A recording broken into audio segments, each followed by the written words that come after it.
thought of an idea of bringing home academic freedom and its implications on university governance, on management, as we experience daily as academics in our various institutions, with the dawn of neoliberalism and new managerialism and the different forms of academic freedom or unfreedoms that we experience, and to reflect on that from our different institutions. And hopefully we will not only get the perspectives from Uganda and from Zimbabwe and Kenya and South Africa, but also from as many of the participants we have. So it's really to reflect on our experiences, but also maybe share on some of the successes and perspectives that we have on academic freedom. The notion of academic freedom and intellectual responsibility, or even intellectual freedom, has to some extent been silenced or challenged within the African context, partly due to the nature of our governance systems and the close relationship or the close nature of most African universities with the ruling political regimes in place. And so academic freedom has been even more so a challenge on the continent than it has been globally. And as we see from some of the rankings, like violations of democracy, the VDEM surveys, reports from Scholars at Risk, and other stakeholders working within this area, we realize how much of a challenge, and also from our experiences, which sometimes is even difficult to express, to have the platform and the spaces to be able to express some of these experiences. Hence, the need to create some of these kinds of platforms, seminars, conferences within the continent, within our academic spaces, to be able to reflect on that. I hope that you have seen the call and seen the different speakers and their respective institutional affiliations. I will not want to take more time going through that. But as I said, the 4 speakers were all panelists and presenters, some in plenary sessions and some in parallel sessions at the Conference on Academic Freedom in Dar es Salaam that took place between April and May 2025. And so the idea of the conference came from there, of the seminar came from these conversations that were taking place within the formal structures of the conference, but also on the sides of the conference as we got to know each other through the conference. So I would like to get straight into it and request the panelists to present their perspectives and their views on academic freedom, university governance and management within their respective institutions, but even more so based on their experiences, sometimes as academics themselves, but sometimes as part of the institutional governance structures and management structures within their various universities. We expect to have about 10 to 15 minutes of presentation from the panelists. And we will have the questions and answers and the discussions sessions at the end. But you are very welcome, colleagues, to begin to indicate your thoughts, your comments, your questions in the chat group. And then we'll go back to the chat groups as well as to the online space to get reactions and comments and questions at the end of the presentations. So we are hoping that we will have a fair amount of time at the end to be able to really get into the discussions session and reflections and comments from other colleagues. So I would like to call on Robert, if you are ready, to share with us your perspectives. You have about, as I said, 10 to 15 minutes.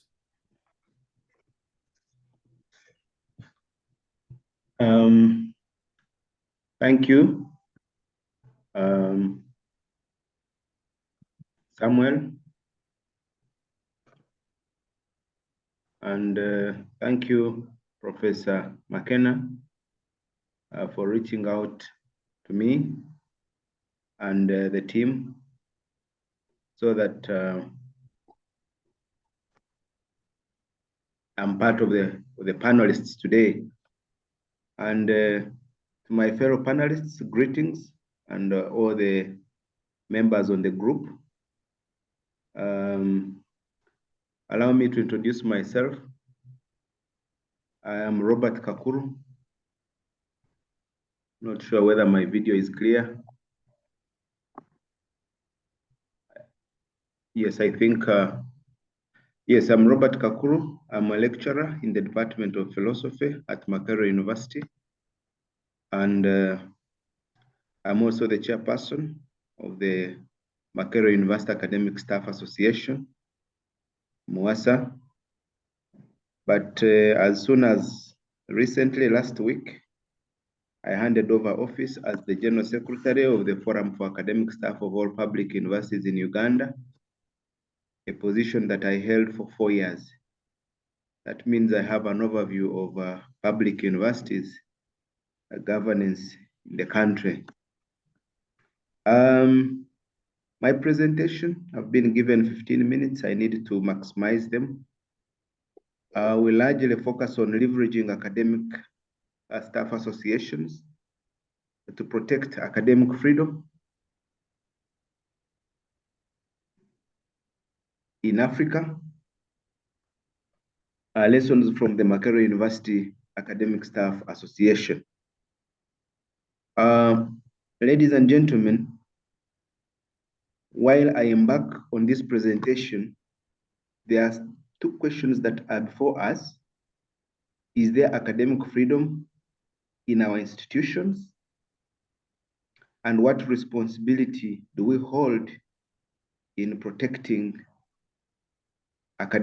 these freedoms?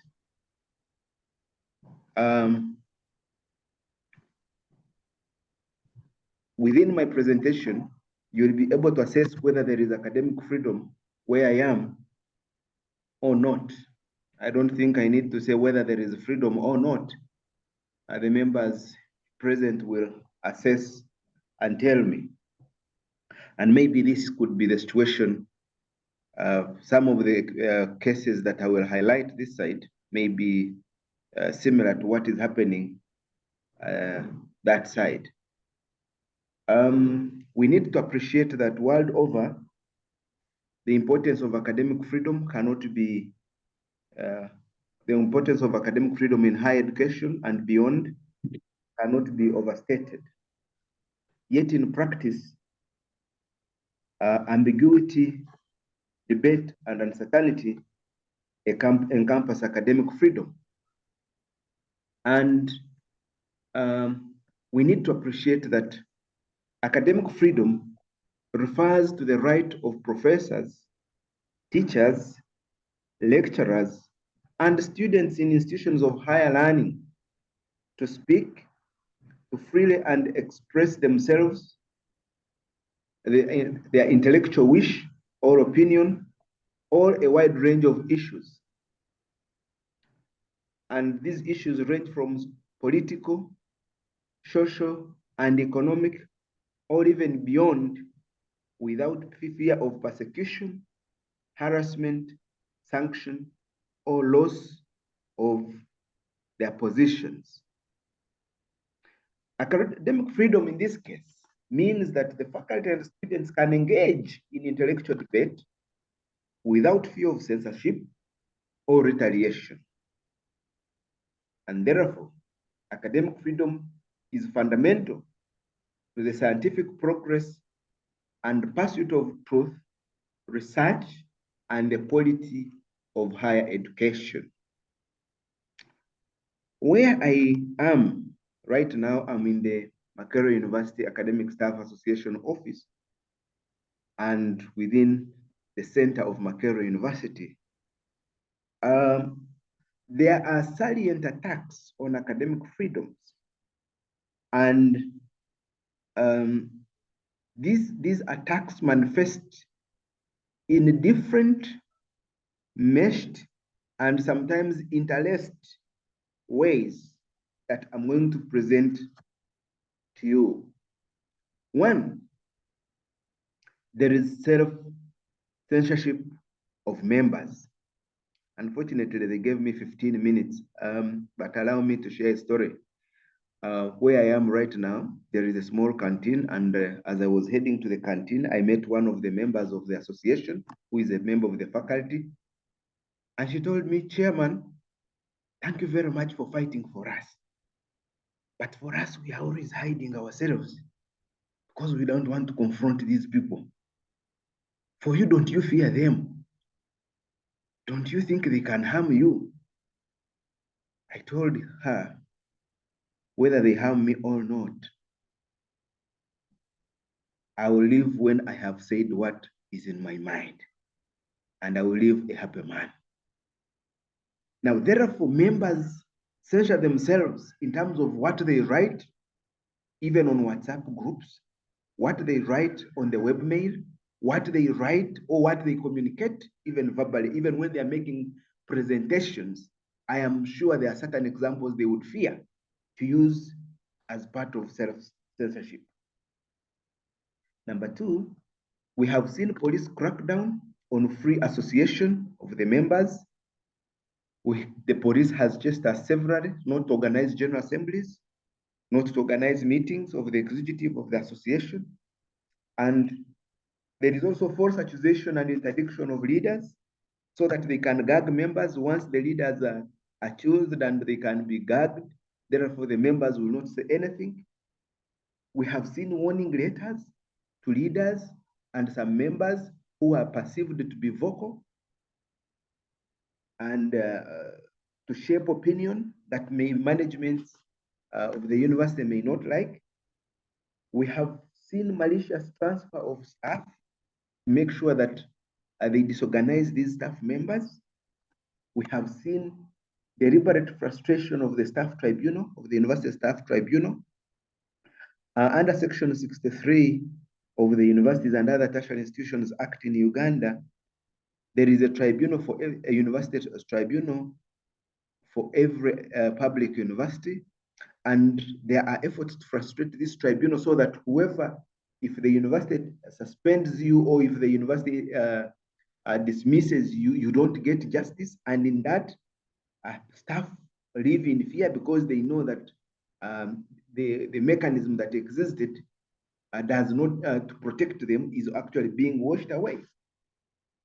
There is also denial of promotions. Many staff are being denied promotions because of being vocal and being open to the university, being objective to the university. Others are denied post-retirement contracts.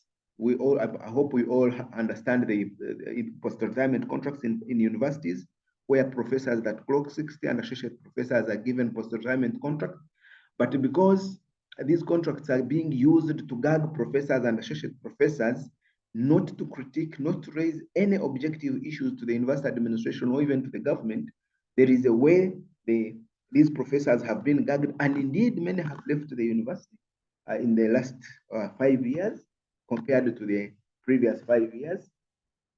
We have seen appointment of faculty members on contract, and initially staff used to be appointed on contract on permanent terms, but in an effort to control, subdue, and gag them, they are appointed on contract so that they cannot objectively discuss any issues. And indeed, as we speak, the association has members that are on contract and others are on permanent terms, and that means that the members on permanent terms are the ones who can try to express themselves, but majority who are on contract cannot raise their heads out because otherwise the contract will not be renewed. We have seen removal of some stuff from the webmail, that is the university mailing list. As I speak myself, I do not receive emails from the official university mailing list. And that clearly, and even when I'm to share any email, it has to be vetted. And even many staff, if they are to send emails, they have to be vetted and then later approved before they go to the university staff as part of control to make sure that the information that is getting to all the staff members can be controlled. There is a denial of meetings, venues for meetings, like our general assemblies. Many times we have been denied the venues, like halls where to assemble and discuss staff concerns. And all this is aimed at gagging the associations and the freedoms, the academic freedom for staff to express themselves on matters that border the governance of the university and even their welfare. There has been suspension of forums, like recently we had, last year we had the Dean's Forum, and it was suspended because it was perceived not to be pro-management, and most of the issues that the deans in the university were discussing were construed to be anti the establishment, that is the university establishment. There was also a removal of the code for funding of the staff association so that they can weaken the association, not to control, not for staff to express themselves and maybe have funds to run the operations of the association. Recently, we had gagging of staff in setting exams. There was an exam that was set by one professor from the School of Law. Not sure whether that incident made it to your press across. And in this case, this made many staff get a little bit concerned. It made some staff restrain themselves from citing certain examples while setting exams. And this is an exam that bordered a scenario where they were bordering a scenario that involved a Speaker of Parliament and the governance of the country. And it did not augur well with the university administration. The university administration had to come out to make sure that they do an investigation, to make sure that they cap this from happening again. How has the University Staff Association leveraged its position to make sure that we overcome these salient episodes? One is the strategic engagement of sister associations. We have had strategic litigation where we go to courts, but we make sure that within these courts, we don't stay long. Sometimes we have to withdraw these cases because even the courts can be used to stampede us. We do press statements. The associations also do consistent presentation of the issues to the University Council, to the government of Uganda. We also do awareness creation among members of the association. We developed a Makerere University Academic Information Management System to reach out to the members because the university management webmail is being gagged, and we hold regular staff assemblies to discuss these issues.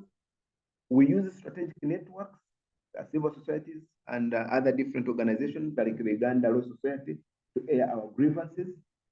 We review strategic instruments to make sure that we are alive to the changing trends. As we do this, we have encountered a number of challenges, which involve the political influence with the self-censorship of the members still. Then we have weak and complacent legal system. But then also we have the apathy of the members, and we have limited funding for the association because there are efforts to frustrate the funding of the associations. As I conclude, there are certain pathways that we must always be alive to in terms of addressing these challenges. There has to be participation of members in all activities of the association.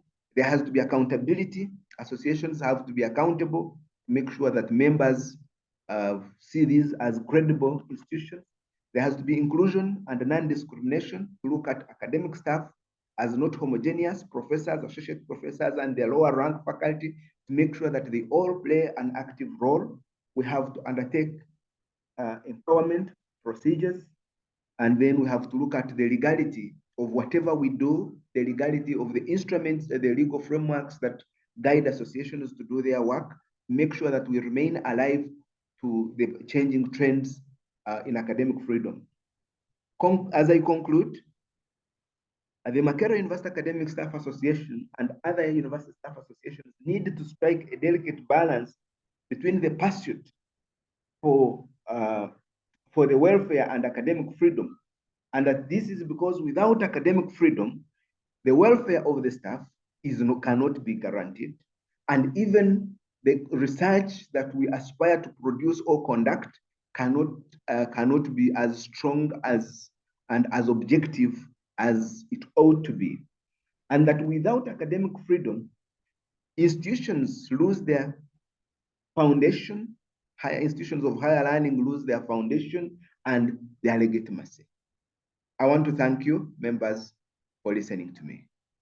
Thank you very much. Robert, thank you very much for your presentation and for staying on time, exactly 15 minutes. Thanks for raising these critical issues around the role of staff associations in protecting academic freedom in spite of the challenges, so many challenges you've mentioned. I'm sure, as you mentioned, some of us or most of us at our institutions experience this in diverse ways. We are going to move on to Simbarashe, who will speak to us on politicization, surveillance, and control of university spaces in Zimbabwe. Simbarashe, you have 15 minutes. Thank you very much.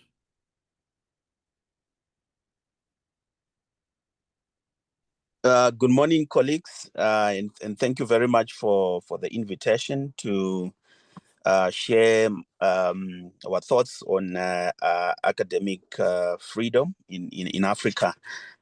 So my presentation today looks at the ways in which state surveillance and politicization of university spaces undermines both academic and intellectual freedom in Zimbabwe. But I think some of the insights that I'm going to share would resonate with many other countries in Africa and beyond. So what I try to argue in this presentation is that surveillance and politicization of the university in Zimbabwe has serious consequences for the ways in which scientific knowledge is produced, as well as the enjoyment of both academic and intellectual freedom and institutional or university autonomy. In the presentation, I'm also going to show how the university invokes a narrow patriotic discourse that creates a sharp divide or a binary of what I call patriotic intellectuals or patriotic academics.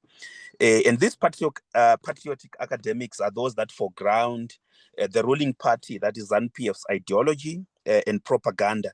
And then on the other end, we have what are called sellout intellectuals or academics as they are constructed by the state. And these are the academics that are largely critical of the ruling party and its propaganda.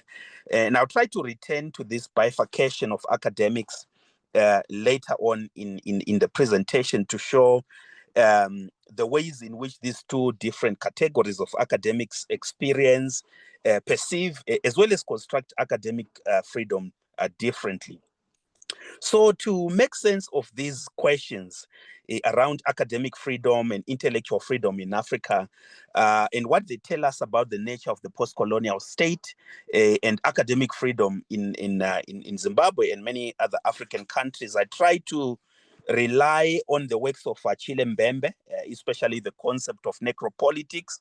And I think maybe some of you may have heard of academics, journalists that have been abducted, some of them going missing and never to be recovered, and that is part of what I'm going to reflect on. So, in addition to Achille Mbembe, I also try to borrow from the work of Michel Foucault, especially his ideas around governmentality, biopolitics, as well as the politics or the technology of the self, which I think resonates with the previous presentation on how academics respond to state surveillance through acts and practices of self-censorship.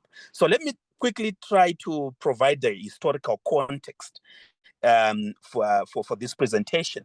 So 2 years after Zimbabwe attained its independence from Rhodesia, which was a white minority rule, and this independence come after, of course, a very protracted struggle for liberation. The newly renamed University of Zimbabwe hosted an international conference that was titled "The Role of Higher Education and Its Future in Zimbabwe." So the university invited the Prime Minister, the late Robert Mugabe was the Prime Minister then. So he was invited to provide a keynote speech at the conference. And the invitation was, of course, gladly accepted. And in his speech, the former president and prime minister then famously and boldly asserted that, and I try to quote here, that higher education is too important a business to be left entirely to deans, professors, lecturers, and university administrators. So this quote is particularly important in what it reveals about the intentions of the then Prime Minister Robert Mugabe in controlling the affairs of the university. But most importantly, is a signification of the nature of the post-colonial Zimbabwean state and the ways in which it sought to assert itself on the then only university in the country, as well as the process through which knowledge was produced within that particular university. So Mugabe's assertion did actually not take long to manifest. So, for instance, in the same year that this quote was made at that conference, the then Prime Minister Robert Mugabe repealed the Royal Charter, which was fundamental in the establishment of the university. When it was established around 1955, it was established under the British Royal Charter of 1955 as the University College of Rhodesia and Nyasaland, which catered for Southern Rhodesia, which is Zimbabwe now, Northern Rhodesia, which is Zambia now, and Nyasaland, which is Malawi now. So the repealing of this royal charter undermined academic freedom in very fundamental ways. The royal charter, before its repealing, ensured academic freedom on campus, ensured institutional autonomy, as well as the independence of the university from political interference, to an extent that one of the prominent sociologists during that particular time, Michael Gelfand, described the university as a non-racial island in a society or a country that was sharply racialized under the Rhodesian regime. And the University Council during this particular time was predominantly composed of senior academics who were independent and apolitical, as well as other members of council that were independently appointed by the university. So this radically changed with the imposition of what was called the University of Zimbabwe Act, which many senior academics that I've interviewed explained as an act that was imposed from the top without consultation or without following the due protocol or procedure. So the 1982 Act reconstituted the university under the Zimbabwean law and introduced a significant change to the university governance structure. Some of the notable changes include, for instance, Section 7.1 of the Act, which designates the president of Zimbabwe as the chancellor of all state universities, granting the president the authority to preside over university assemblies, to confer degrees. And this is the reality that continues up to date, that the president is the chancellor of all state universities and is responsible for the appointment of senior administrators within the university. So furthermore, Section 8.1, for instance, stipulates that the vice chancellor is appointed by the chancellor, who in this case is the president, after consultation, of course, with the Minister of Higher and Tertiary Education, as well as the University Council, meaning that senior administrators largely became political appointments, a reality that is that has persisted to this date. It also granted the vice chancellor extensive disciplinary powers, including the authority to suspend or expel students and staff, to dissolve and suspend student unions, and prohibit individuals from accessing the university premises. As such, The enactment of this University of Zimbabwe Act marked the beginning of the politicization of the University of Zimbabwe and many other universities that came after this university. In addition to that, in 1992, the University of Zimbabwe introduced what they call the University of Zimbabwe Amendment Act, which further entrenched the power and control of the Chancellor and the Vice Chancellor on the university. So through this Amendment Act, the Chancellor and the Vice Chancellor received more power to discipline academics and students, to vet and approve appointments, policy decisions, as well as many other powers that are important for university governance. So prominent political scientists during this particular time, 1992, that is, described the University of Zimbabwe Amendment Act as, and I quote, probably the most vicious attack on academic freedom that the country had ever experienced. So writing about this similar Amendment Act and its implications on the University of Autonomy and Governance, anthropologist Angela Chita argued that with this amendment, the university transformed from a national university to a party, that is ZANU-PF University.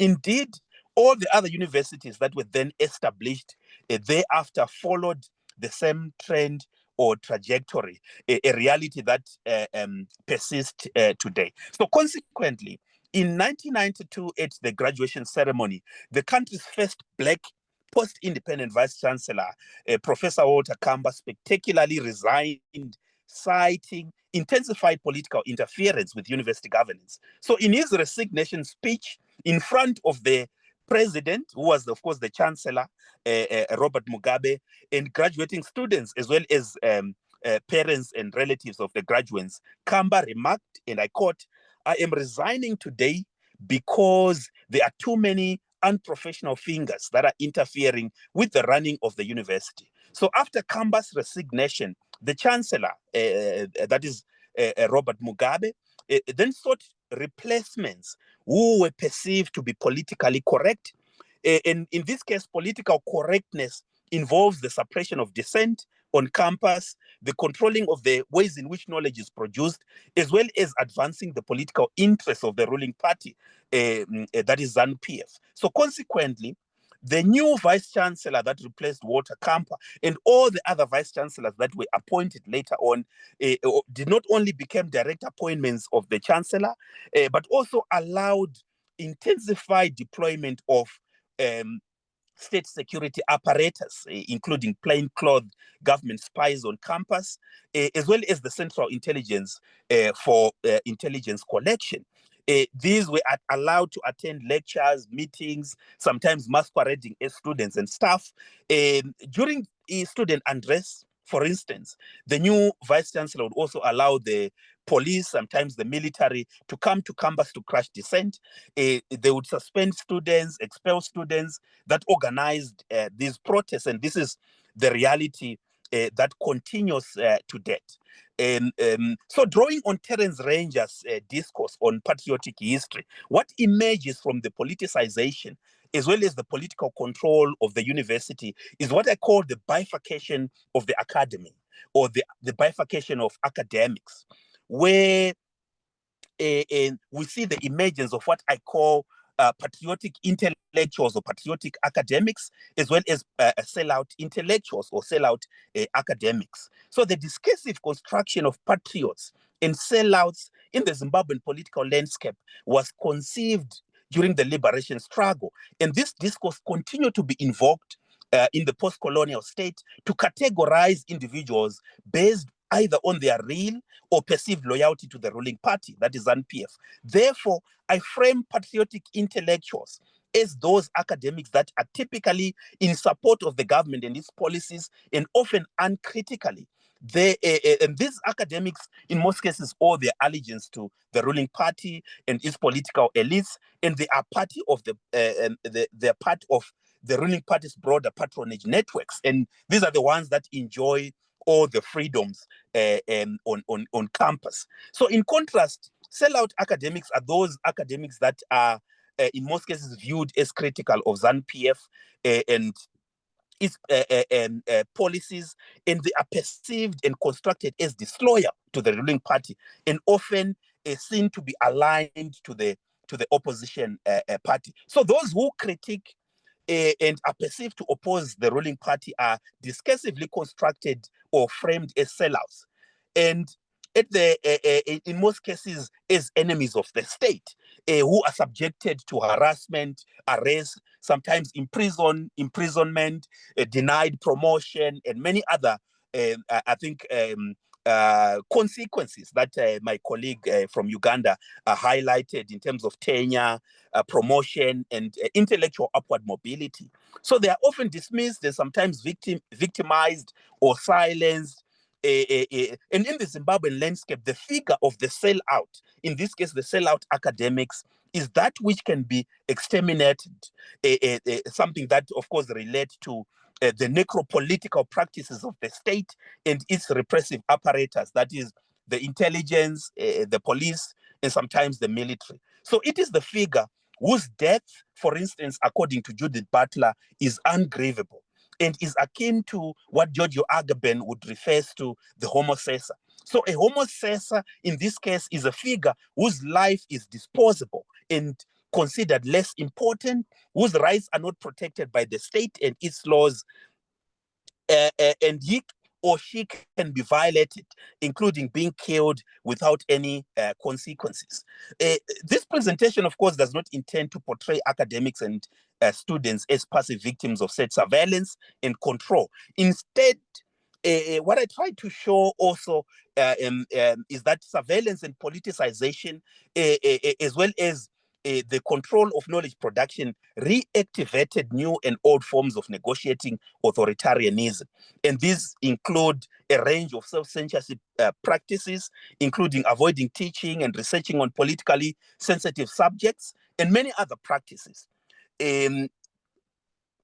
which, of course, I do not have time to articulate, because I think I'm left with about a minute. So as a way of concluding, I highlight that surveillance disciplines both students and academics and the processes in which knowledge is produced, with, of course, significant implications on the enjoyment of academic and intellectual freedom. And over time, the real and perceived surveillance becomes embodied and habituated, which then results in, for instance, sometimes the misrecognition of state authoritarianism within the university space.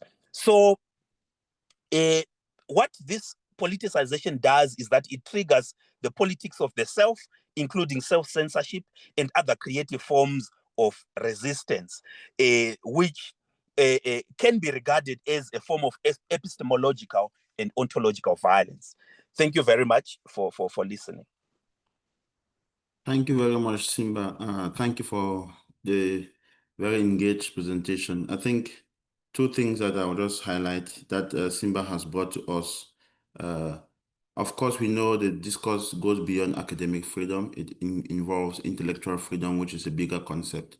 And I'm happy that you've brought that to the table, looking at patriotic intellectuals and sellout intellectuals. So I would like that we can reflect around academic freedom much broader to look at intellectuals, those who may not be within the university, out of the university or the academia, but who have a role to play in terms of the discourses around the state, around the society. The second point that I would like the participants to just reflect on is the different terminologies of this binary in our different institutions.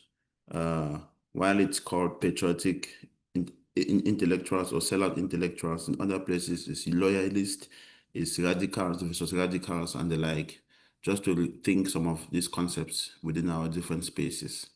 We'll move on, and I'll call on Dr. Felishana Cherop, who is a lecturer in School of Business and Economics, Moi University in Kenya, to talk to us around issues of navigating academic freedom in university governance. We've seen from Robert and Simbarashe how these challenges are taking place, but maybe Felishana will give us some of the ideas around how to navigate some of these challenges. Thank you, Felishana. Over to you.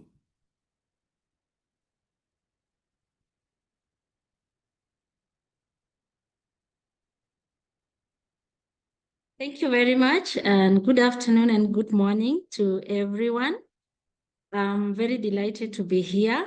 I don't know if we're allowed to share screen or we are doing without, because I came a bit late and I'm sorry about that.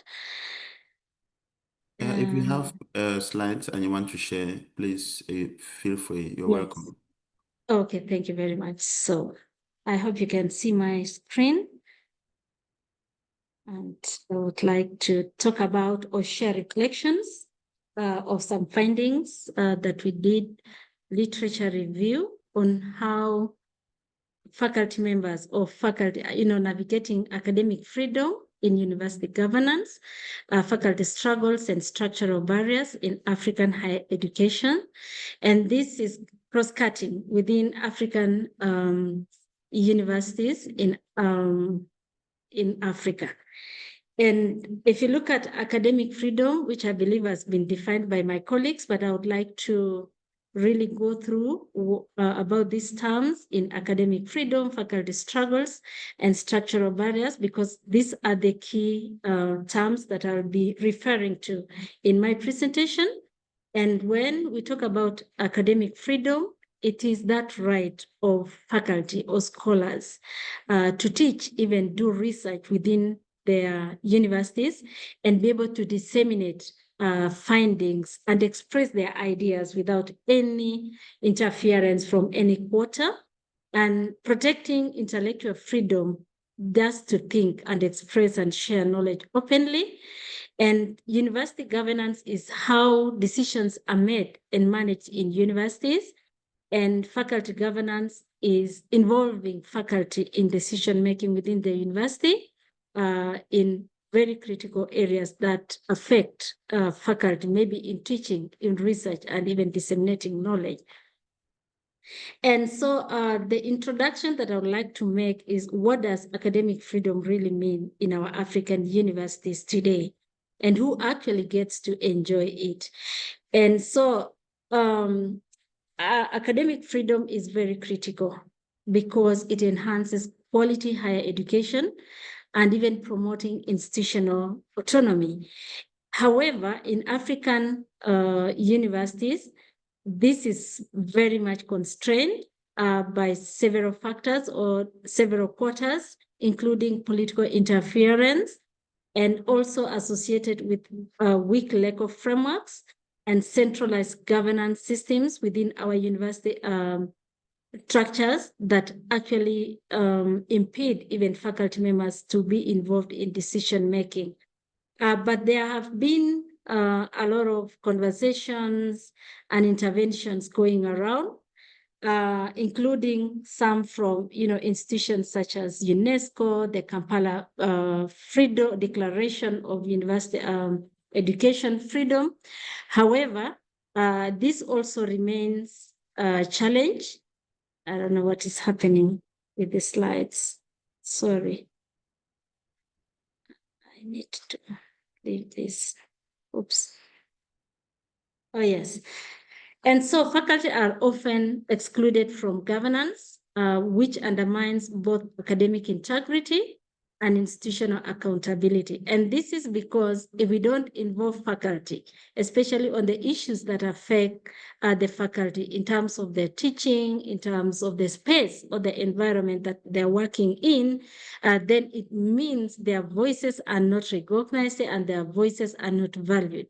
And so there's a lot of rise of authoritarianism in our universities. And so the democratic backsliding also threatens the academic spaces and the accountability that our academic faculty are expected to engage in or to provide. So in our methods, we conducted a literature review to explore the faculty governance in African higher education, and our focus was on the academic freedom and the impact of the state interference, and also just explore faculty experiences in terms of getting involved in decision making. And so our search strategy, we search different search engines like Google Scholar, the JASTA, ResearchGate, and we had about 40 articles that described academic freedom in universities in Africa. And so our findings, our first finding was on faculty governance in Africa. And so we found that faculty governance influences decision-making across institutional functions. But we realized that there's a little bit of a challenge in terms of autonomy, whereby without this autonomy and strong legal protection, faculty members and academic freedom remain fragile. And also historical roots also affect academic freedom in terms of, the colonial approaches that we've had from the past, the post-independence struggles and the cultures and the political priorities that most governments have today have really sidelined faculty from governance because there's a lot of focus on what the institution wants to achieve vis-a-vis, bringing in the views and the contribution from the faculty members. And also university governance is often shaped by the state interest. It's related to the post-independence and the political priorities, which ultimately undermine institutional independence. And the second finding is about the structural barriers to faculty governance. There's a lot of faculty exclusion from decision-making because of the way the structures operate, which is top-down approach, and the governance systems are centralized in terms of power management, thereby limiting the academics or the faculty in terms of giving their decisions. And in addition, there's a lot of political interference again and state control in even appointments, and I think this has been spoken to, even in terms of deciding about the curricula and the leadership, who to lead, even in terms of being a dean and the head of department. And, this also undermines the academic freedom and that being autonomous to express and share knowledge. And most institutions have also shift focus, to being neoliberalist, that is profit-driven, from academic integrity, hence reducing the faculty to just being a mere service provider rather than, being an intellectual person in terms of contributing to decision-making on how the faculty space need to operate. And then many African universities lack updated laws on policies to safeguard academic freedom. And the last finding that we had regarding the faculty experiences is that most faculty unions in Kenya and in other countries in Africa universities, they really advocate for academic freedom. But of course, they face a lot of resistance from the university management. And so, and our context in Kenya here, we've had issues, having back and forth fights, going to the court when we are advocating for our space and our freedom. We want management to listen to us, but we have a lot of, challenges when it comes to expressing ourselves. So this now has created a lot of, complexity in terms of governance models. And even when these unions negotiate for, their collective bargaining agreements in terms of increase in salaries, good working environment, tools and resources for teaching and learning, these enforcements and recognition from the management remains really very weak because faculty still or keep on struggling to get good and working environment to disseminate knowledge or to teach, but those resources are not, provided by the management. And again, faculty members also have a lot of challenges in terms of balancing their academic roles and even taking up union leadership. So at the end of the day, there's a lot of burnout, there's a lot of workload. So limiting also faculty in participating in such opportunities. So in conclusion, Faculty governance in Africa is weakened by historical legacies, political interference, and these neoliberal reforms and structural barriers. And also there's limited research around what are these alternative governance models that as African institutions we could think about or even venture into to protect the spaces of faculty and protect the academic freedom. And so some recommendations for research and practice, there's need for more studies to support faculty resilience and come up with strategies that will counter these top-down approaches by the university management. And we need to empower our faculty unions and foster academic civil society collaboration, even within our regions, and advocate for participatory governance models and strengthen legal protections. And very critical to have this regional cooperation for stronger academic freedom and advocacy. And this can be supported through policy and civic collaboration. Thank you very much for listening to me. Back to you, Chair. Thank you very much, Felishana. Thank you for really engaging with us on your study from the literature review perspective. Maybe we will come back to you on around issues of methodology. But just to make one comment on the presentation, this is really a big challenge within the continent on how to find ways to protect academic freedom, which is a challenge. The Council for the Development of Social and Research in Africa, CODESRIA, which I am part of, as part of the outcomes of the conference we spoke to at the beginning, is developing an Africa-based survey, which will be able to monitor and report on different forms of academic freedoms or on freedoms within African universities. Hopefully, that will begin to bring some of these issues systematically to the fore and provide spaces to address some of the unfreedoms we experience. We will move to the last speaker on the panel, and then we'll open up for discussions. And Professor Makerere, Professor of Higher Education Studies at Cherop University, was speaking to us on how enacting academic freedom within the neoliberal university has been unfolding, the different forms and faces of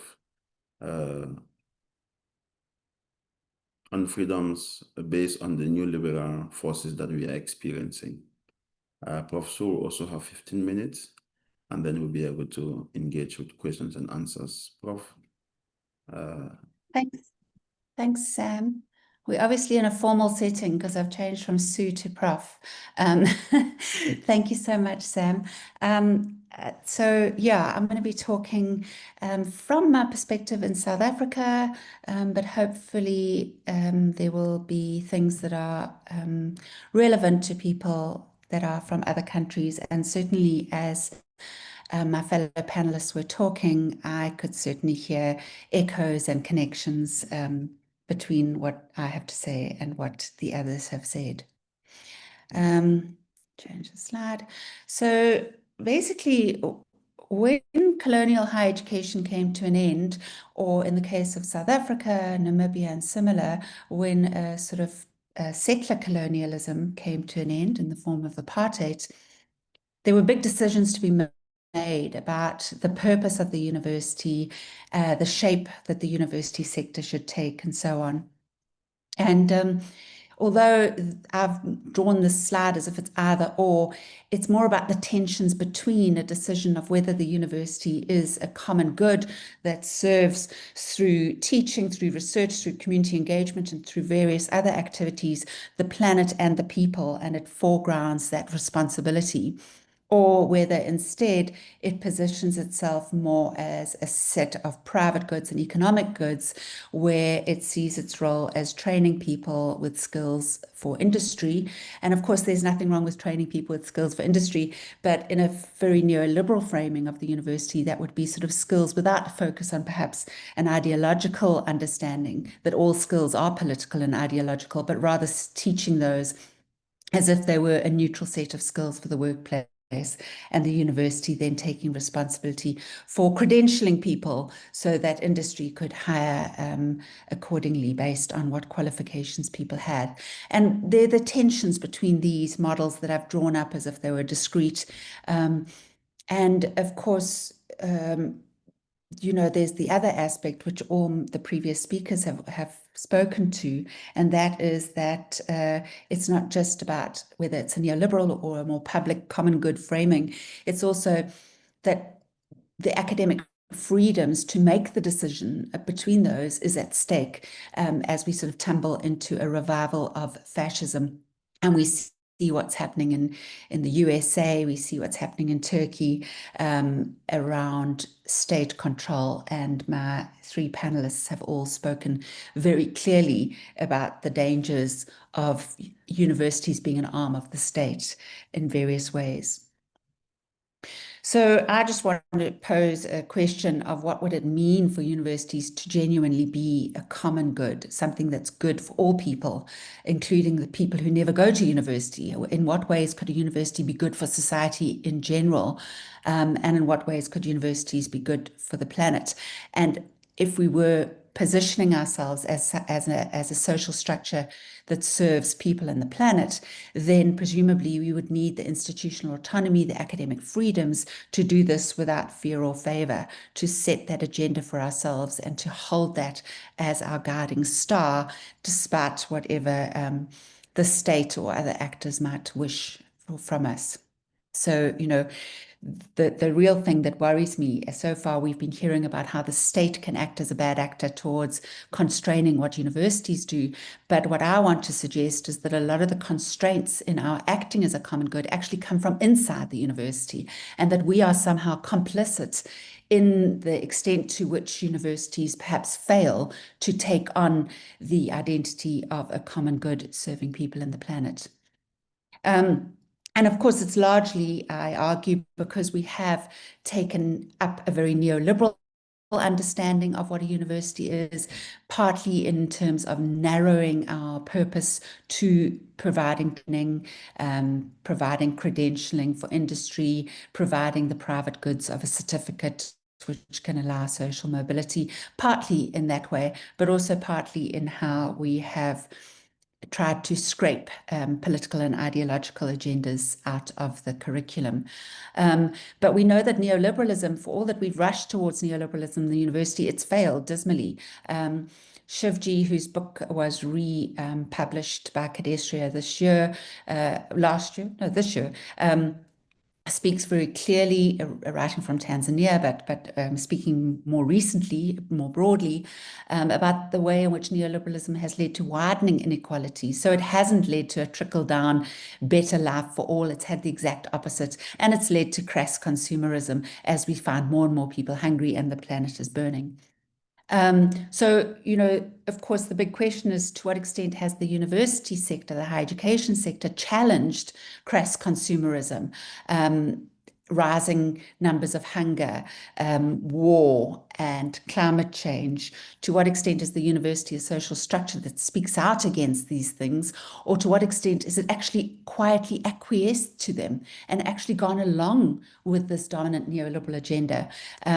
Because when students only see higher education as a place to come to get the credential that will give them social mobility and don't see any other value, when we allow the public to see higher education as a kind of human capital that they can get this piece of paper, and when the state sees the university only as a means of building the economy in an era of knowledge economy, there's a short-term logic for the university to go along with that, because that can actually enhance the sector's financial stability if we go along with that very narrow understanding of the university, because it makes it more likely that students are willing to pay higher fees. It makes it more likely that the state is going to fund the university because that's going to drive the economy. So we have, I think, at times, as a sector, gone along with that very narrow conceptualization because it serves our short-term financial needs.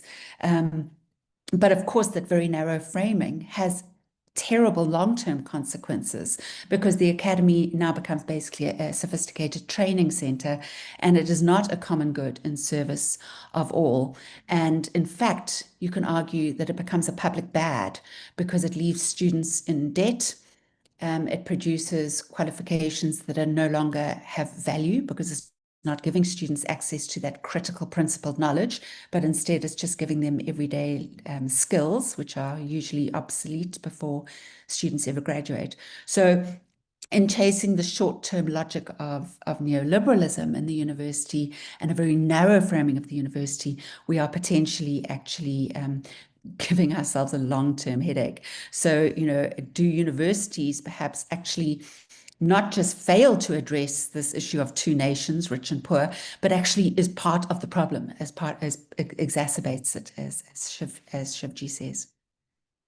And the two examples that I want to give of the ways in which universities from within have capitulated to this agenda, and it's not just an agenda of state control or the market forcing an agenda onto universities, but it's the universities themselves that are actually actively participating in this. The one example I want to give is managerialism, and then if I don't run out of time, I'll talk about metrification.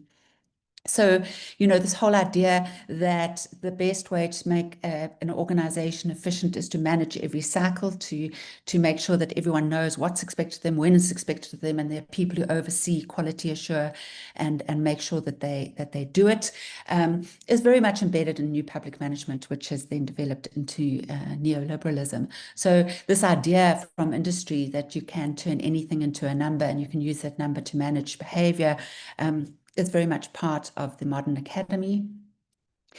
Ironically, there's very little evidence. There's lots of management texts, economic texts that tell you how to do performance management, how to turn complex social activities into numbers. There's lots of literature that tells you how to do it, but there's very little literature that shows that it has actually made things more efficient.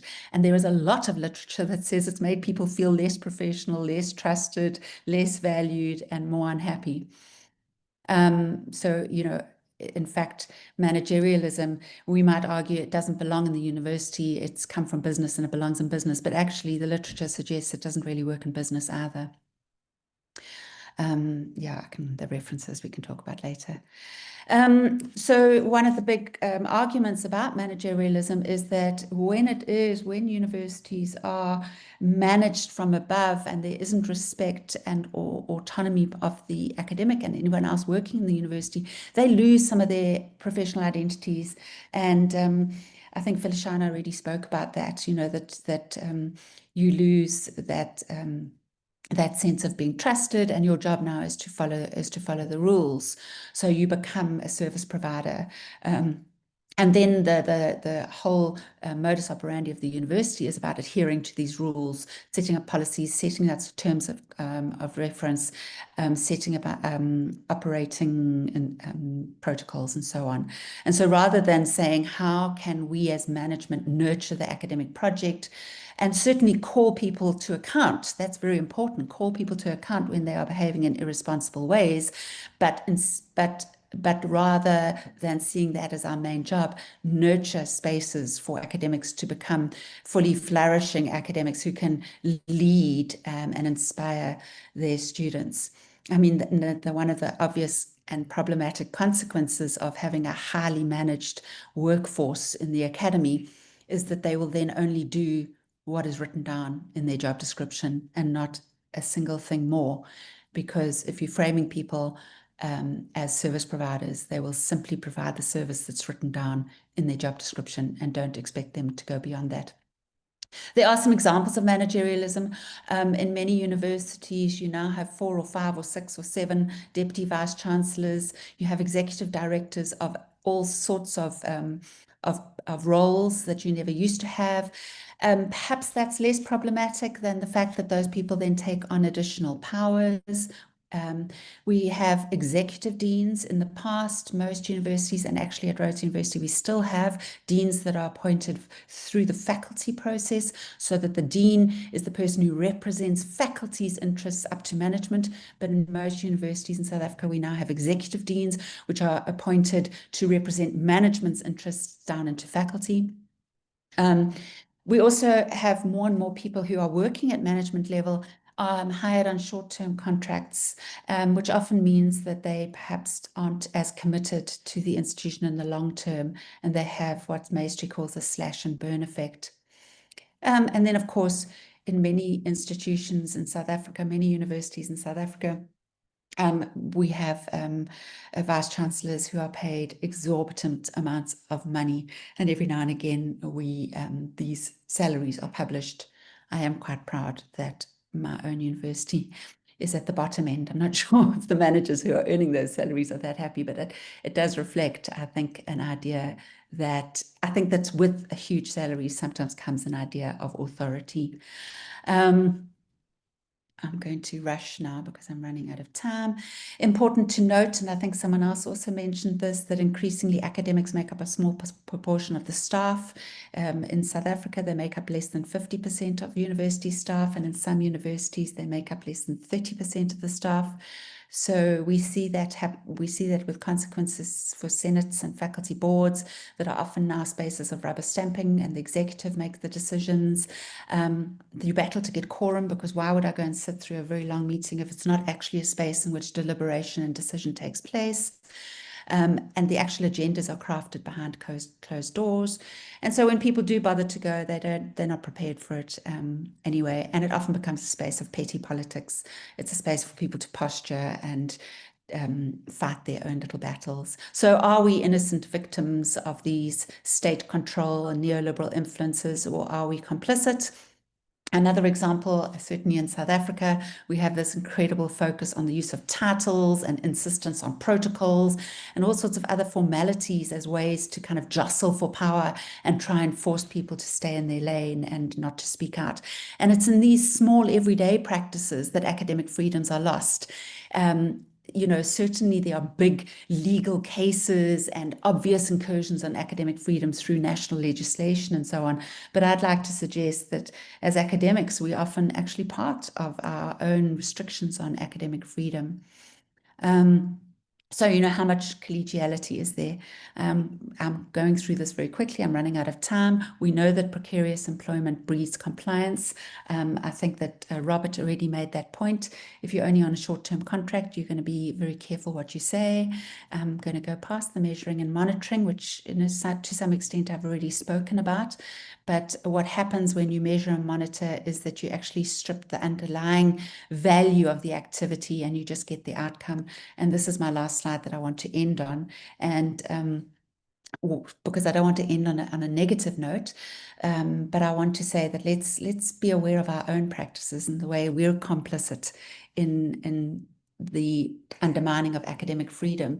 And I wanted to end on a positive note of some of the things that we can do. Sorry, the slides changed now that I've gone online. But I think we do need to have regular conversations about how the university can be a social structure committed to knowledge creation and dissemination. We're so busy getting through our syllabus, marking our assessments. We perhaps don't make enough spaces to think about what is a university for in society. In this neoliberal world, empathy and kindness actually become political acts. So I think we need to be very deliberate and bold in our agenda and bold in our collegiality. And I think we need to be careful of the extent to which promises of social mobility and economic equality have actually morphed into just understanding the university as a brand that sells qualifications. And then finally, the green arrow. I think that probably the most important thing we can do is seek out spaces of solidarity, collaboration. The neoliberal university and the neoliberal subject is a competitive subject who works individually and understands their world in terms of what they can get out of it. And at most, they might protect their immediate friends and family. But there isn't that commitment to the collective that I think really should underpin all universities. And so to come back to where we started, this panel came out of attending the CODESRIA conference, and I really got a sense that if we as a Pan-African collective don't have these conversations about academic freedoms and the constraints on academic freedoms coming from without and within, then we're not going to move forward. So thank you to Sam and the good work of CODESRIA and other organizations of solidarity that I think can help us find spaces to move forward. Thank you so much. Thank you very much, Sue. Thank you very much for the presentation. Unfortunately, we didn't have enough time for you to speak on issues of metrics and rankings, which I have heard you speak before, and which I really agree with.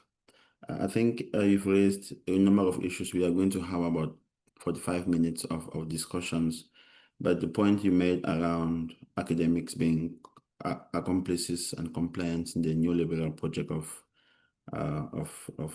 constraining academic freedom becomes very important. And from the conference in Dar es Salaam and from the conference we had 2 weeks ago, which we participated in the US, two things that have come out, which you mentioned, is that academic freedom cannot be taken for granted.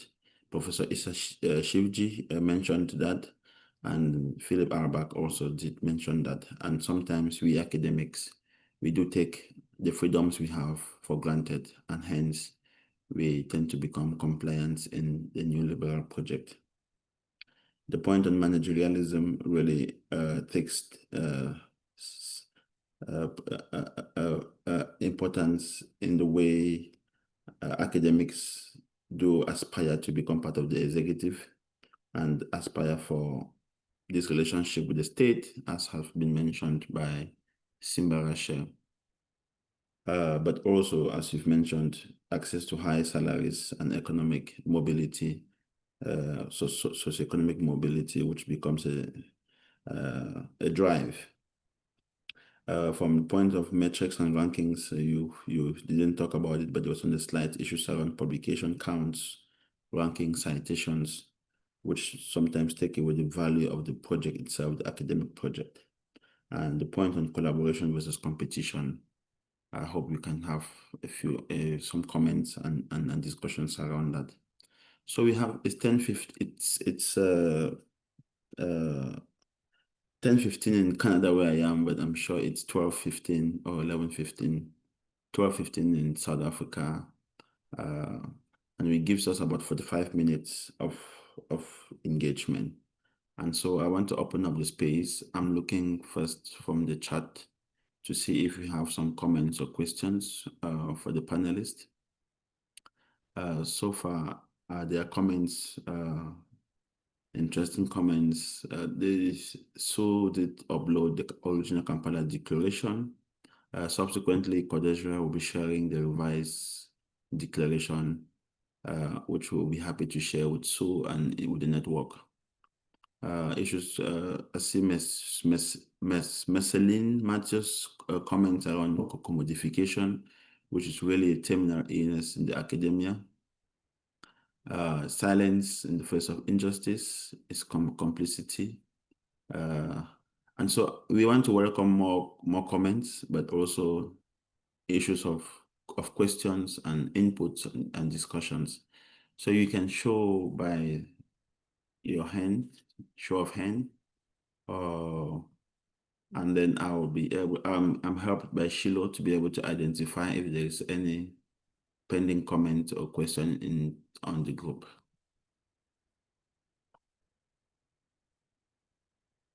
I have a few reflections myself, but I was hoping to come towards the end. But while waiting for any comment, Shiloh, please help me if I am missing any indications on the chat or in the group. Will do. So far, you haven't missed it.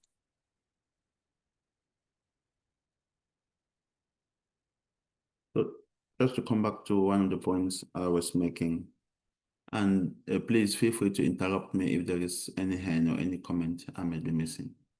Hi, colleagues. Okay. Can they hear me? Yes, we hear you, but we don't know okay. who's speaking. Yes, it's Masekole from Rhodes University.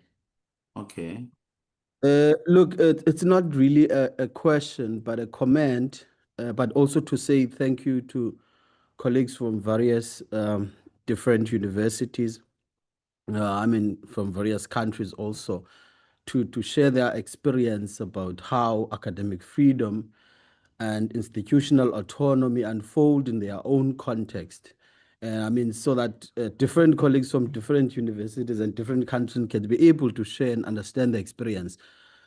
Look, my comment is related to how in South Africa we're grappling with academic freedom or institutional autonomy, if you want. But I do want to say, firstly, that the post-colonial university is grappling with the post-colonial state the failure of the post-colonial universities cannot be understood in abstraction from the context of the post-colonial state. That's the first thing. And for me, the history of colonialism shapes how universities are also grappling contemporary with the problem. You'll find out the settler colonial history between Zimbabwe and South Africa share the similar experience, how the state micromanage or try to deal with the state, but also the notion of indirect rule and indirect rule as a history of post-colonialism shapes how university grapple with the context of post-colonial university currently. So one must be able to firstly understand the history of colonialism in different universities. And you'll realize that countries that had indirect rule, not the settler colonialism, have a different way in how this unfolds. But I do want to agree with Sue that sometimes we focus even in a settler colonial state that have that history, we focus too much on how the state want to micromanage the universities. But sometimes we don't reflect on how the university leadership itself micromanages its own transformation agenda to such an extent that it creates the politicization of the university from the outside. And in a South African context is the case, you'll find out 30 years later post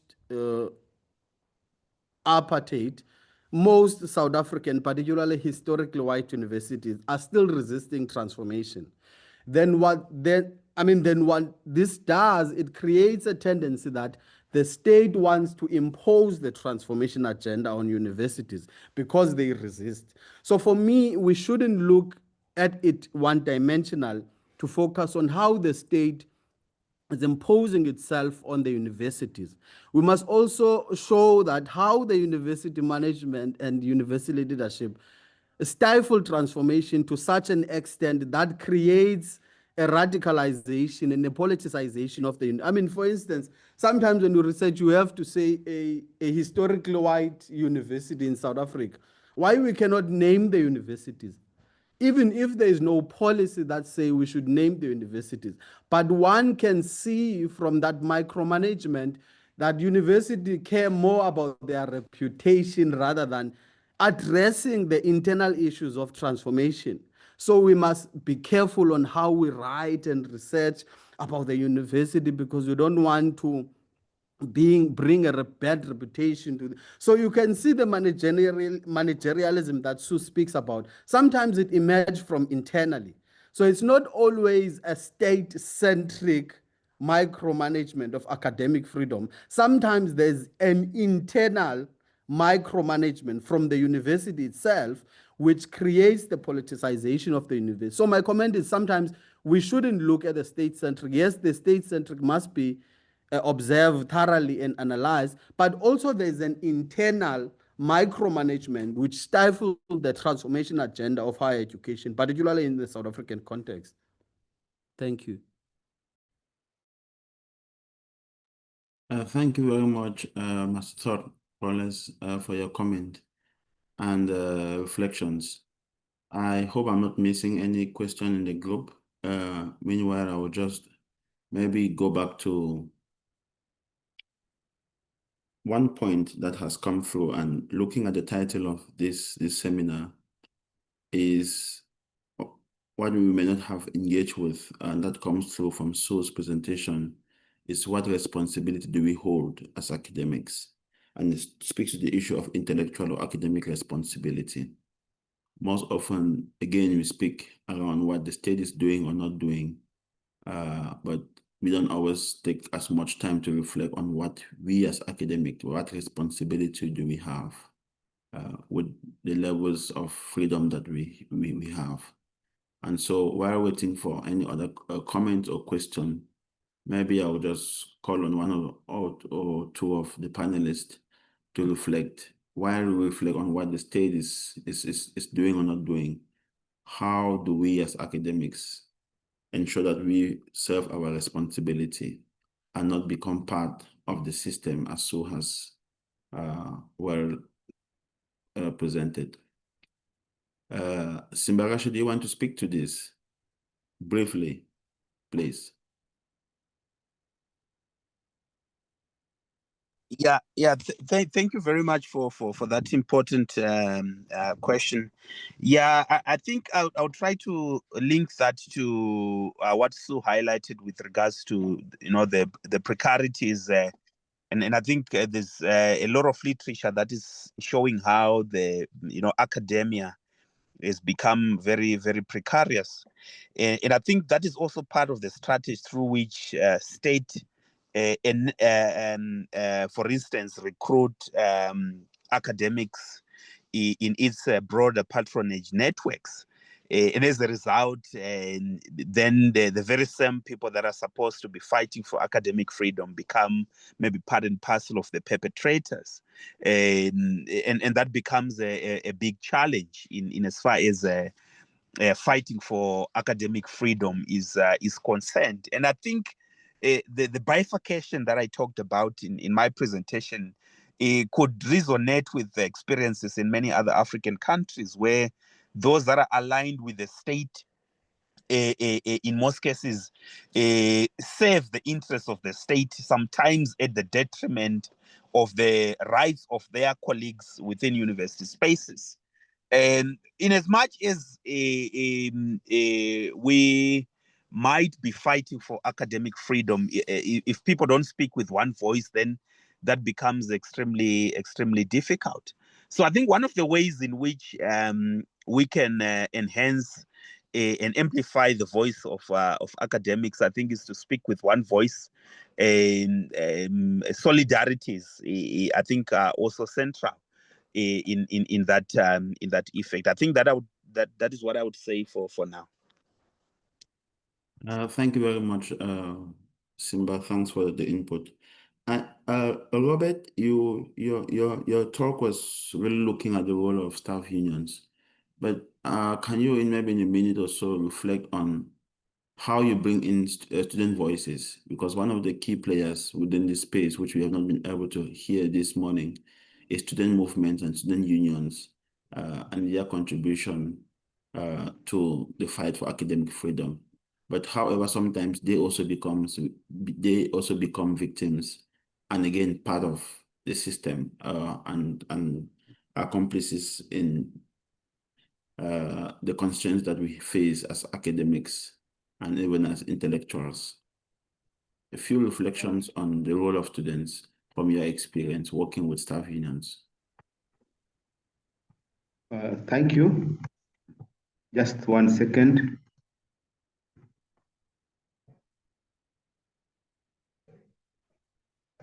Thank you very much once again for this opportunity. And when you look at the attack on staff associations has not spared the attacks on students,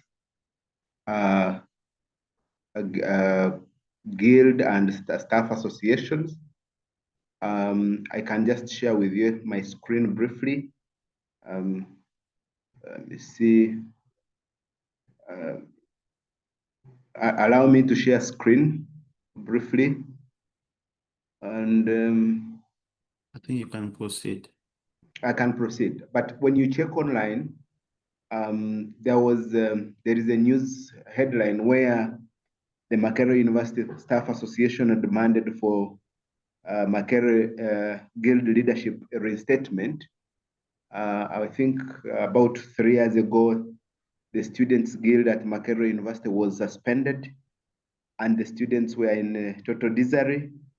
And the association had to step in to demand for the restatement of the guild, because we understand that students also play a critical role in protection of academic freedom, but also in protecting their fellow students.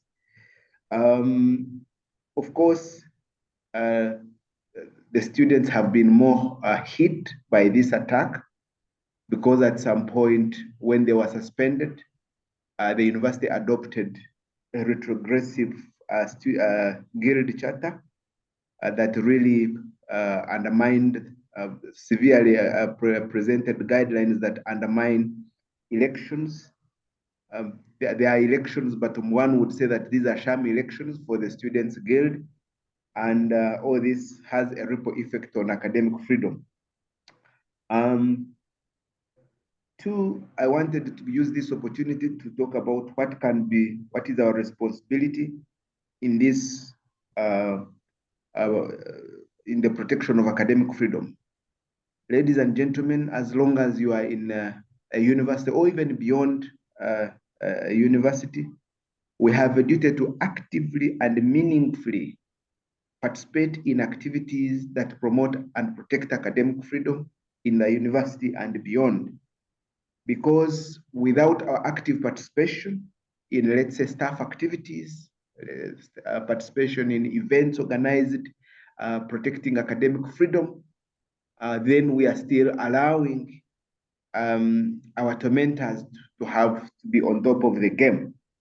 We have a duty to do continuous research on academic freedom and to share this knowledge widely. I'm glad CODESRIA is undertaking an academic freedom study, but I would request that this becomes an African academic freedom index, and it should be annual to present to us how universities are faring in terms of academic freedom. And once we receive these findings, we should use them to advocate for academic freedom in universities that are doing badly. I have received a question, if you allow me, inbox from Patrice, where he's saying that please tell us more about the staff association. Is it recognized by the university structure? Does it reach out to regional bodies? How can it be helped in order to promote the academic freedom? I want to say that the university is recognized by both the government and the university, because it is established by law, Section 68 of the Universities and Other Tertiary Institutions Act, as an association for academic staff. And even in the Makerere University Human Resources Manual, it is recognized. But what is unique is that because they know its capacity, they do everything to stampede its performance. Does it reach out to regional bodies? Yes, we reach out to regional bodies. And at the national level, we have been, we are a member of the Forum for Academic Staff of all public universities in Uganda. But we are also in touch with the Coalition for Academic Freedom in Africa. And but our participation in the regional activities has not been all that forthcoming because of some limited resources. How can it be helped in order to promote academic freedom? Yes, thank you very much for this question. One, we request for strategic networking and support in terms of collectivization of academic freedom and academic labor. In other words, we need to network with we need support in terms of networking with other regional and international bodies, so that in case of an attack, we are actually supported by our brothers and sisters on the continent and beyond, so that whoever is doing this attack can drop it. You know, in the African context, if a prey catches, if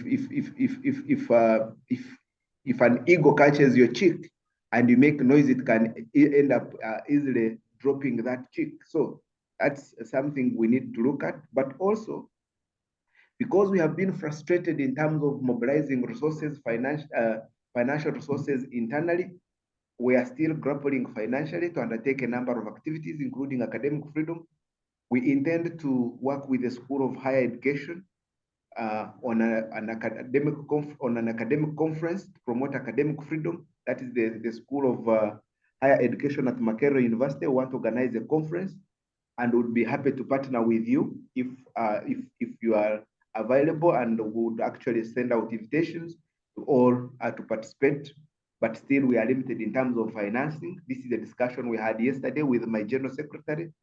My general secretary, Professor Jude, I think some of you were in Dar es Salaam saw him, is the dean of the School of the East African School for Higher Education.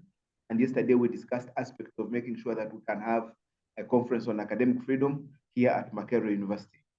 So in case there is any support towards that direction, welcome such kind of support, but that will be a partnership between the school and the Makerere University Academic Staff Association. And of course, there are a number of activities that we would want to run, but in many cases, we are limited financially. Thank you. I submit. Thank you very much, Robert, for the input, and thanks for responding to the comment on the chat group. I think I would have wanted to hear more from Sue, the comment around the role of students, both as actors within the space for academic freedom, but also as sometimes compliances or being part of the system of oppression of the work of academic freedom within the South African context, and maybe reflect to it on it in the broader African context. So. Thanks so much, Sam. I was giving a lecture earlier this morning about the history of universities around the world, and I pointed out that the first university that awarded qualifications and is the longest standing university, I know there's a lot of debate about which is the first university, but the first one to issue qualifications, the longest standing, is the University of Paris, which was initially, like most universities around the world, was initially part of the cathedral, and it was a place where religious scholars were trained in discussions about the Bible and interpretation of the Bible and philosophy and so on. And then they got too great a number in Paris, and so they moved across to the left bank of Paris. And at that point, the students protested and said that they don't want the bishop telling them what they should study or how they should interpret the Bible, and that they are scholars and they should be able to speak back. And the Pope, surprisingly perhaps at the time, sided in 1080 with those scholars and said, no, the scholars should be allowed to criticize the church. And so the very first, that sort of very, very early, if not the first, very, very, very early university was founded on this notion of an institutional autonomy and academic freedom, a freedom to critique, a freedom to criticize the institution itself. In that case, it was the Catholic Church. And so academic freedom is very much part of the identity of what is a true university, but so too is student protest.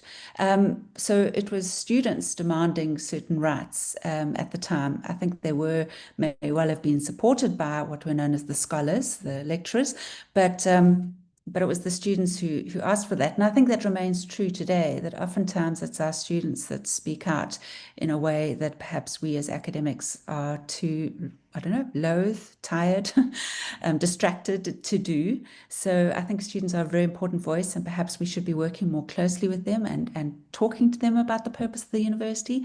But then just my comment in the chat bar was that, of course, what we've seen in South Africa is the extent to which formal and informal student organizations have been used by political parties, and in particular by the ruling party in South Africa, to take a certain agenda, and often that is done by kind of promises of future work, but it's also done by actual direct money.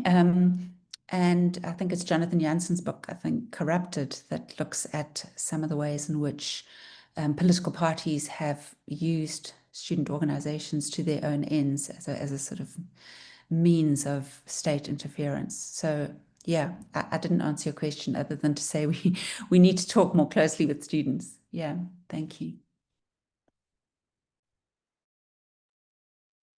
Thanks. So any other comment, Shiloh? Yes, I've sent you one in the private chat. Oh, yeah. Yes. The question to Simbarashe.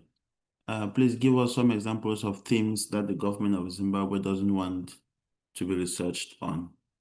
And yeah, maybe Simba should reflect on this. And yeah, in the process, as has been mentioned, CODESRIA is planning, organizing a monitoring and evaluation, monitoring and reporting on academic freedom. Maybe Simba can also reflect on some of these themes which should be of interest, or areas that indicators that will be of interest to such as a study framework. Simba?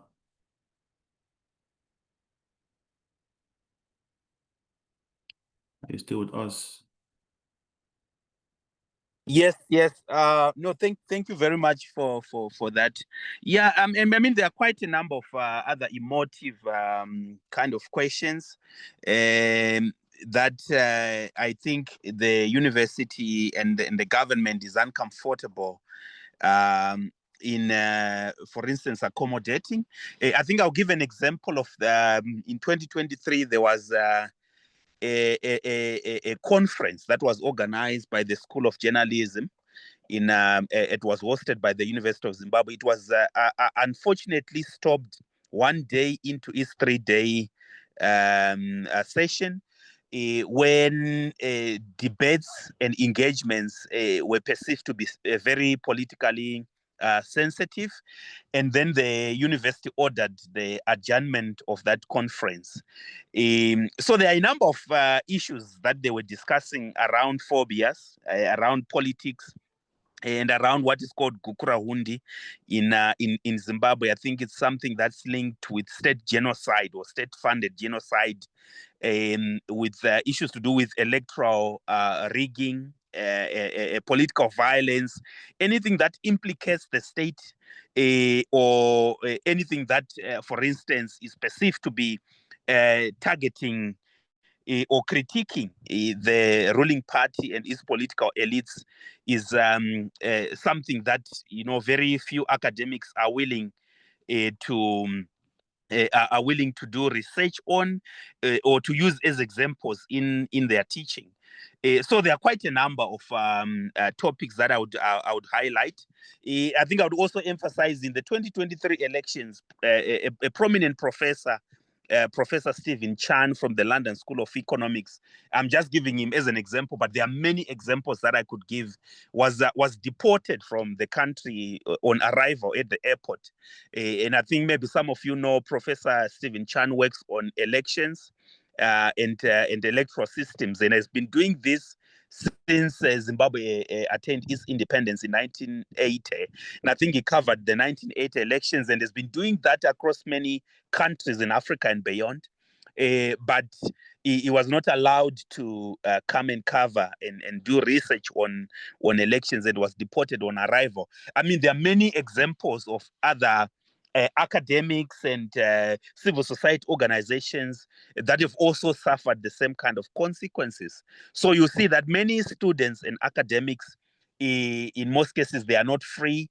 to do research on political issues that may be viewed as politically sensitive. So I'll just give these as some examples, and maybe for those that do not know the Gukurahundi, it's something that is also linked with police brutality, but it's a genocide that was state funded in the early 1980s, which led to the death of approximately 20,000 people in Matabeleland and the Midlands province, which of course is predominantly Ndebele speaking people. So there were contestations around two prominent liberation movements. That is the one that is aligned with the Shona group, and the other one that is aligned with the Ndebele. So we had Zipra and ZANU, Zanla and Zipra groups, which of course then developed into political parties after independence, the other one being PF ZAPU and the other one being ZANU PF. So this genocide, many people would say, was actually perpetrated by the ruling ZANU PF party as a way of trying to silence its political opponent from PF ZAPU. So any kind of debates, any kind of discussions around it has been very politically sensitive, although the current government is trying to hold some kind of truth and reconciliation kind of commissions and workshops around Gukurahundi as a way of trying to bring closure to but there have been protests around this that it should not be actually fronted by the state because and the ruling party, because they're actually implicated as part of the perpetrators. But there are many kind of topics that I would mention, but for now I think I'll just highlight those. Thank you very much. Thanks, Simbarashe. Shilo, please keep an eye. I am looking at the attachment by Anari Erasmus on academic freedom reflections by academic leaders in South Africa. And one thing that stands out, maybe which links also to the issue of neoliberal forms of managerialism, and it's the silence that sometimes academics have brought, that silence between science and society. And Simbarashe mentioned the famous quote from Mugabe that academia is too important, or the university is too important to be left to academics. But we have, as academics, have in many ways been very silent when societal issues have been raised. And so I wanted to hear if there are comments on that. But before that, maybe let's listen to Martha. Martha's hand is raised. Martha? Thank you. I would love to engage the last speaker in terms of her proposition, whether she is recommending to discard neoliberalism in favor of a common good perspective, and or does she think that there is a possibility that we could look for an intersectionality? I'm posing this question in line with the thoughts of Aristotle, who in his advocacy for human good spoke of, or advocated rather, that any arrangement should be undertaken for the purpose of common good for all people. And he spoke about the arrangement must be both broad and deep. Broad in the sense that it must be purely concerned with the good lives of many people and not few. Deep enough in the sense that it should be concerned with the totality of the functioning that constitute good human life. So in that case, are you advocating for one or the other? Or are you looking forward at perhaps looking at possible intersectionality of neoliberalism, which is mostly based on the economic perspectives that we need goods and services, we need to go to be able to create economic value in order for us to address our social economic challenges? Or are we saying that we do not actually have to operate in that paradigm? Thank you. Thanks, Martha. I think there is a second hand now. So, do you want to quickly reflect on that? Yeah, sure, Martha. That's a really complex question. I don't think I'm certainly opposed to the neoliberal framing, which in its entirety, I think sometimes people think that that means that I'm naively suggesting that universities should not in any way be connected to the job market or to industry, and I'm not suggesting that. But I do think that the way in which our universities have increasingly construct that not just as our main raison d'etre, but actually as our only purpose. And I think that has narrowed the purpose of the functioning of the university in ways that that actually are the beginning of its own demise. You know, after massification over the years and continued massification in Africa, we are already seeing quite rapid decreases in student numbers in the global north. We're seeing a massive decrease in men attending universities. I think because we've positioned universities as we will credential you for the job market, and people are going, but actually I can learn how to do a job better in the job market. Why do I need to get into debt with a qualification that doesn't necessarily be taken seriously by the job market anyway? And now we've got AI. Well, why are you teaching me how to write a complicated essay when I can do that on ChatGPT in 2 seconds? The way in which we've narrowly framed ourselves, I believe, is going to be its own undoing.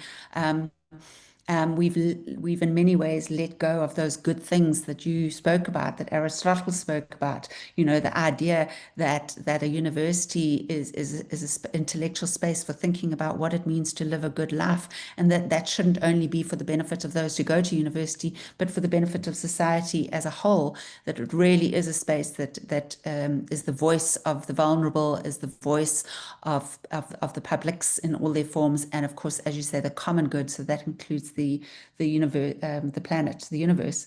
So I believe that the things that are killing the universities right now might, I know this is a really negative way of saying it, but because of AI, because of dropping student numbers, because of a complete anti-science skepticism, and anti-intellectualism, much of which I think we have been complicit in, it might be time for a resuscitation, if you can say resuscitation, because I don't think we've ever been a common good.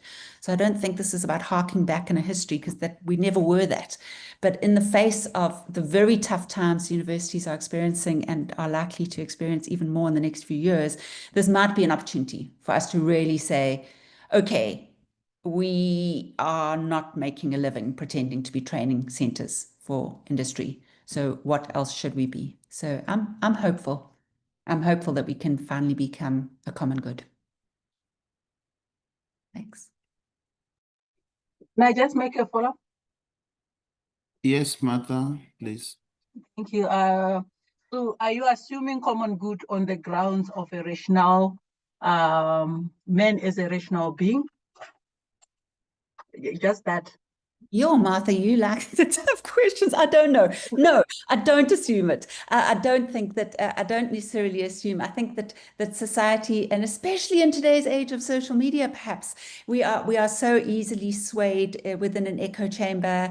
And so part of our job actually has to be, I don't know enough about philosophy to answer your question, but I think that part of our job has to be to open channels to expose other ways of thinking and being and doing, and the need to not necessarily embrace in some kind of relativist way that everybody's truth is the truth, but certainly to embrace in a more open way that university should be create spaces for us to hear multiple truths and ways of being, and then as rationally as we are able to select that which we believe is best for our communities. But I think that one of the roles of the university is to challenge the extent to which we live in an echo chamber. So none of us can be rational because we are so exposed to such small understandings of the world. I think a university's job is to challenge that. But I know that I actually ducked your question. Thank you. Thanks, Sue, and thanks, Martha, for this engagement. And that was always the idea, to raise this debate and discussions. Unfortunately, we have 7 more minutes left.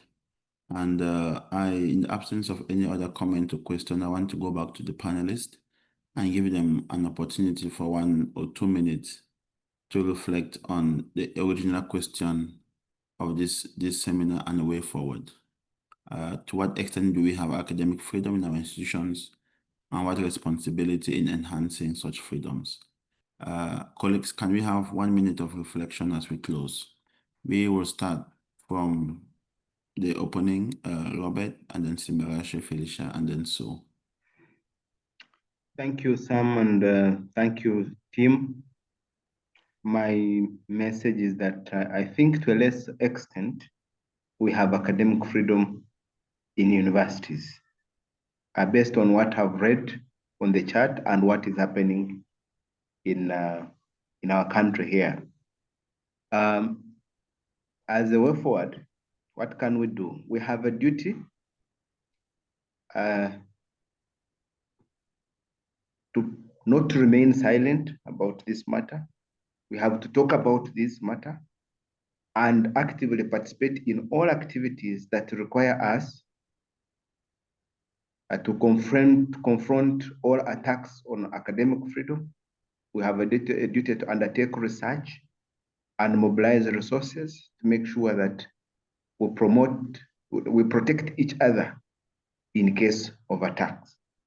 And to institutions that are beyond institutions like Makerere, institutions that have a regional or global focus,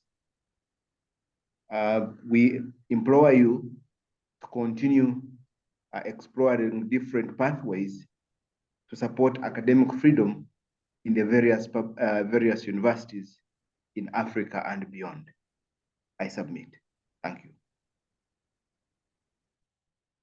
Thank you very much, Simbarashe.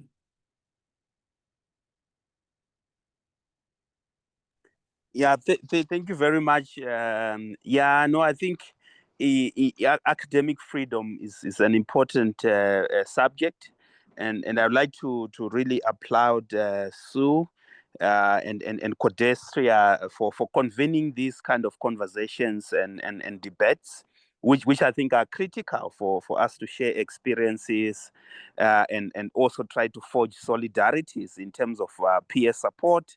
And how we can try to promote academic freedom within our university spaces. I think we have seen that academic freedom has become really under very serious attack, not only within the African continent, but also even in the so-called democracies, where most of these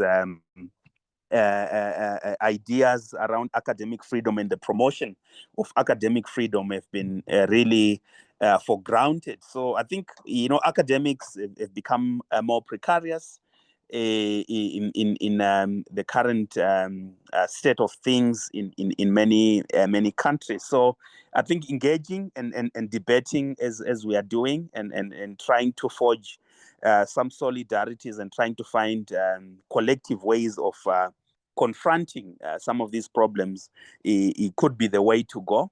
And thank you very much. That's my closing submissions. Thanks, Simba. Felishana? Thank you very much, Chair, for this opportunity. And I want to say this is a good platform for advocating for academic freedom. And our responsibility as, as faculty and stakeholders in supporting academic freedom is to come together, defend our rights, defend the rights of faculty and even students to withstand the internal and the external pressures. And so I feel that we need to have more dialogues and debates, even within the classrooms, and engage the students to be able to just listen to their views together with staff, so that we can, explore how to deal with these very sensitive topics surrounding our academic freedom within the university. So we need to come in solidarity and speak out and support each other and advocate for, our independence as universities. Thank you very much. Thank you very much. And so, yeah, thank you so much to my fellow panelists and to Sam. I totally agree. Just such a good opportunity to talk about these issues. 3 quick points. I don't think we must take academic freedom for granted. I think in many ways I certainly experience an enormous amount of academic freedom to speak out against my own university, university management, my own government. And I don't take that for granted, and I don't think any of us should take that for granted. We've already seen, as I said, in the US, in a place where perhaps one might have expected an enormous amount of academic freedom, that can be stripped away very rapidly, and people are then scared to speak out. So let's not take it for granted. Secondly, that if academic freedom is obviously all those freedoms that were spelled out earlier, and it's not just to do with academics as a post, it's to do with a way of being, and that includes our students, it includes our communities. It's about the university's role in society. It's not just when we talk about academic freedom, this is not to do with the position of being an academic. Maybe that's self-evident, but I think sometimes we talk about it as if it's about academics. It's about all people, and indeed about the role of society, of universities in society. And that means that we need to commit to the academic project. It's not just an anti-managerialism, leave me alone to do nothing. It's about all of us committing to something bigger than ourselves. And then very finally, solidarity. I think that's the bottom line message, I think, from all of us today, has been that, we have strength when we work together, when we share our problems, when we make spaces for conversations like today. So just let's just keep it going, and let's reach out to each other when we need support, when those freedoms are being stripped away. Thank you.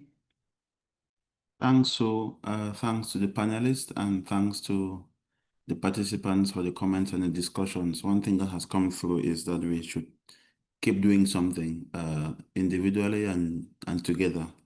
I'm not pushing, but maybe having an annual seminar series on academic freedom by EQPE. But also other institutions. CODESRIA is very open and willing to collaborate on this program, since it's one of the CODESRIA's key programs. And so we are willing to participate. Is it a seminar, a workshop? Please, let's work together, as Sue has said. Thank you very much, and have a good afternoon. Thank you. Thank you. Bye.